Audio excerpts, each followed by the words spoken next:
ഒരു പ്രീമിയം കളക്ഷനാണ്. Platinum cosmos ഫാബ്രിക്കിൽ വന്നേക്കുന്ന ഒരു കളക്ഷനാണ്. ഇതൊന്നും വീഡിയോയിൽ കാണുന്നത് പോലെയല്ല. അതായത് ഭയങ്കര അടിപൊളിയാണ് നേരിട്ട് കാണാൻ. ലൈറ്റ് വെയ്റ്റ് ഫാബ്രിക് ആണ്. വളരെ ടൂ ടോൺ ഉണ്ട്. ഈ ഒരു കളർ എന്നൊക്കെ പറഞ്ഞാൽ എല്ലാം പൊളി കളർ ഷെയ്ഡ്സ് ആണ്. ഈ ഒരു കളർ നിങ്ങൾ ചിലപ്പം ഓറഞ്ചോ അല്ലെ യെല്ലോ ആയിട്ടായിരിക്കും വീഡിയോയിൽ വരിക. ആ ഒരു കളർ അല്ല ഇത്. നമ്മുടെ പപ്പായയ്ക്ക്, അതായത് പഴുത്ത് വരുന്നൊരു പപ്പായയ്ക്കകത്തുള്ളൊരു കളർ ഉണ്ടല്ലോ, ചെറിയൊരു ഓറഞ്ച് യെല്ലോ റെഡ് മൂന്നും കൂടെ ബ്ലെൻഡ് ആയിട്ട് നിൽക്കുന്ന ഒരു ടൈപ്പ് നല്ല പഴുത്ത് വരുന്ന ആ ഒരു കളർ ഷെയ്ഡാണ് ഇത് വരുന്നത്. അങ്ങനെ നല്ല സ്പെഷ്യൽ കളർ ഷെയ്ഡ്സ് ആണ്. ഡീറ്റെയിൽസ് നോക്കാം. First colour light lavender shade. ഇതിലെ വർക്ക് എന്ന് പറയുന്നത് കുറച്ചുകൂടെ അടുത്തോട്ട് വരുവാണെങ്കിൽ ഇതുണ്ടല്ലേ, ഒരു കൈൻഡ് ഓഫ് സെറി പോലത്തെ, പക്ക സെറി അല്ല എന്നാലും സെറിയൊക്കെ പോലെ നിൽക്കുന്ന പോലത്തെ ഒരു വർക്കാണ്. അതിന്മേലെ ഇങ്ങനെ ക്രിസ്റ്റൽ വർക്ക് ചെയ്തേക്കുന്നു, സ്റ്റോൺ വർക്ക് ചെയ്തേക്കുന്നു. ഫാബ്രിക് വളരെ പ്രീമിയം ആണ്. വളരെ പ്രീമിയം റേറ്റിൽ വരുന്ന ഫാബ്രിക് ആണ് യൂസ് ചെയ്തേക്കുന്നത്. ജസ്റ്റ് ഇങ്ങനെ നോക്കിയാൽ നിങ്ങൾക്ക് മനസ്സിലാവുമെന്ന് അറിഞ്ഞുകൂടാ. വളരെ ടൂ ടോൺ ആണ്. ആൻഡ് ഈ ഇതിൻ്റെ ഒന്നും ഭയങ്കര പ്രീമിയം ആയിട്ട് നിൽക്കുന്ന ഫാബ്രിക് തന്നെയാണ്. ആൻഡ് ഇതിൻ്റെ ദാമൻ നോക്കിയോളൂ. അതായത് ഓൾ ഓവർ ആ ഒരു കൈൻഡ് ഓഫ് ഈ സെറി കൈൻഡ് ഉള്ള വർക്കിൽ സ്റ്റിക്കേഴ്സ് ചെയ്തേക്കുന്നു. ദാമനാണേലും വളരെ ഹെവി വർക്കാണ് ചെയ്തേക്കുന്നുണ്ട്. ഇങ്ങനെയാണ് ബാക്ക് പ്ലെയിൻ, ഫ്രണ്ടിലാണ് ഈ ഹെവി വർക്ക് വന്നേക്കുന്നത്. സോ ഇതാണ് എൻ്റെ ലുക്ക് വന്നേക്കുന്നത്. സെയിം കളർ തന്നെ വരുന്ന ദുപ്പട്ട. ആൻഡ് ഇത് ഫുള്ള് ഇതുണ്ട്, ലൈറ്റ് വെയിറ്റ് ആയിട്ട് നിൽക്കുന്ന ഫാബ്രിക് ആണ്. ഇങ്ങനെ ഒഴുകി പോകില്ല.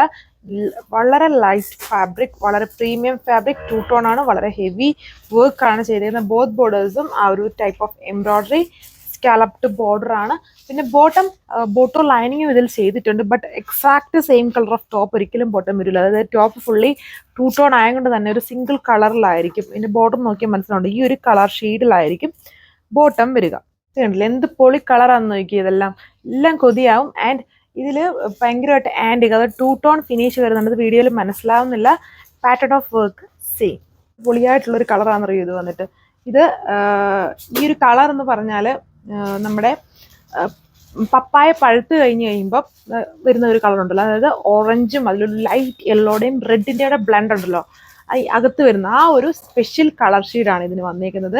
വീഡിയോയിൽ ഈ ഒരു കളറല്ല, നിങ്ങൾ ചിലപ്പം കാണുമ്പം ഓറഞ്ചോ അല്ലെ യെല്ലോ ആയിട്ടായിരിക്കും ഫീൽ ചെയ്യുക. ആ ഒരു കളറേ അല്ല ഈ ഒരു കളർ. ഈ എല്ലാം നല്ല പൊളിയായിട്ട് നിൽക്കുന്ന കളർ ഷെയ്ഡാണ്. ഒന്നും കറക്റ്റായിട്ട് ഇതൊന്നും വീഡിയോയിൽ വരുന്നില്ല. അതാണ് ഞങ്ങളുടെ ഇപ്പോഴത്തെ ഏറ്റവും വലിയൊരു കൺഫ്യൂഷനും ഒരു വിഷമം എന്നൊക്കെ പറയുന്നത്. ഇങ്ങനെയുള്ള ഡിസൈൻസ് കാണിക്കുമ്പോൾ അത്രയും നല്ല കളർ ഷെയ്ഡ്സ് ആണ് വരുന്നത്. ആൻഡ് പ്യുവർ ഫാബ്രിക്കിൽ തന്നെയാണ് ബോട്ടോ ലൈനിങ്ങും കൊടുത്തേക്കുന്നത്. കംപ്ലീറ്റ്ലി ഒരു പൊള്ളിയായിട്ട് നിൽക്കുന്ന കളറാണെന്ന് നിങ്ങൾ നോക്കുമ്പോൾ മനസ്സിലാവുന്നുണ്ടോ? അതായത് ഇങ്ങനെ ജസ്റ്റ് പിടിക്കുമ്പം ഗ്രീൻ ആണ് ഹൈലൈറ്റഡ് ആവുന്നത്. ഒരു ആംഗിളിൽ നോക്കുമ്പോൾ നമുക്കൊരു ഗോൾഡൻ ബ്രൗണിൻ്റെയും ആൻറ്റിക്കിൻ്റെയും ബ്ലെൻഡ് വരും. ടോപ്പ് തുപ്പിട്ട് അങ്ങോട്ട് ആ ഒരു ഫുള്ളി ടൂ ടോൺ സ്റ്റൈലിലാണ് വരുന്നത്. അപ്പം നമുക്ക് ബോട്ടം ഒരു സിംഗിൾ കളറിൽ കൂടുതലും ഗ്രീൻ ഹൈലൈറ്റഡ് ആണ്. എൻ്റെ ബോർഡർ നോക്കിയാൽ മനസ്സിലാവുന്നില്ലേ, ഗ്രീൻ ആണ് കൂടുതൽ ഹൈലൈറ്റഡ്. അപ്പോൾ ആ ഒരു കളർ ഷെയ്ഡിലാണ് ബോട്ടം വന്നിരിക്കുന്നത്. ഇതിലൊരു കോൺട്രാസ്റ്റ് ലുക്ക് വരും ബോട്ടത്തിന്. ടോപ്പ് ഫുള്ളി ടൂ ടോൺ ആണ്. ഒരു വെറൈറ്റി ആയിട്ട് നിൽക്കുന്ന കളർ ഷെയ്ഡുമാണ്. എല്ലാം നല്ല പൊളി കളർ ഷെയ്ഡ്സ് ആണ്. ആൻഡ് ഇതിൻ്റെ റേറ്റ് വന്നിട്ട് 1780 വിത്ത് ഫ്രീ ഷിപ്പിംഗ്. പ്യുവർ ഫാബ്രിക്കിലാണ് ഇതിൻ്റെ ബോട്ടം ആൻഡ് ലൈനിങ് കൊടുത്തേക്കുക. Thank U.